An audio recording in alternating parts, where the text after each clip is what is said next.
Hello, আসসালামু আলাইকুম viewers. দেখেন বন্ধুরা, আপনারা বাসায় ভাত রান্না করবেন এভাবে। আমার বাগানে লেবুর পাতা ভাতে দিলে একটা এক্সট্রা সুগন্ধি আসে। এই যে দেখেন লেবু,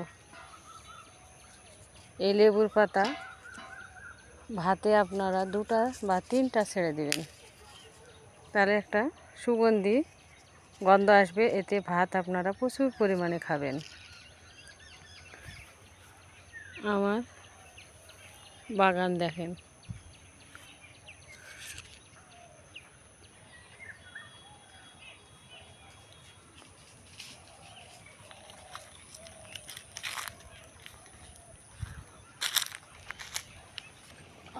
এই যে ভাতে দিলে কি একটা এক্সট্রা সুগন্ধ। লেবুর পাতা দিয়ে ভাত রান্না করবেন,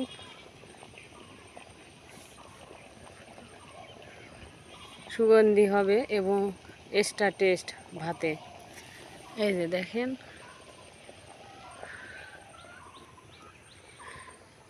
সবুজ আমার এই বাগান। আপনাদের যদি ভালো লাগে, আমি নিরিবিলি বাগানে ঠান্ডা হাওয়ায় ভাত রান্না করতেছি। সবুজ শ্যামল প্রকৃতির মাঝে আমি ভাত রান্না করতেছি। দেখেন বন্ধুরা, বাইরে ফাঁকাত ভাত রান্না করতে মজা। এই গরমে বাসায় খুবই গরম। দেখেন আবহাওয়া কত সুন্দর, প্রকৃতির মাঝে বাতাস আছে, একটু একটু বাতাস, আর আমি এর মাঝে ভাত রান্না করতেছি।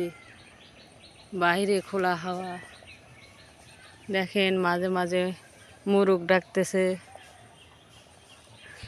সবুজ ছায়া এবং ধান কাটতেছে, নতুন ধানের সুগন্ধি চারিদিকে সুমধুর।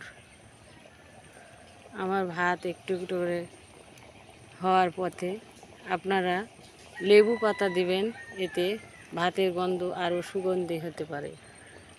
খেয়ে তারপরে কমেন্ট লাইক করবেন, আমার চ্যানেলে সাবস্ক্রাইব করবেন। দেখেন আমার একটি সাবস্ক্রাইবারে আমার পরিবার, আপনারা একটি সাবস্ক্রাইবার করবেন। আমার পরিবার এবং আমার পাড়া প্রতিবেশী সবার পাশে থাকার আমার ইচ্ছা, এবং গরিব লোকদের পাশে থাকবো, অসহায় লোকদের পাশে থাকবো। আসসালামু আলাইকুম। ভিডিওটি ভালো লাগলে কমেন্ট করবেন।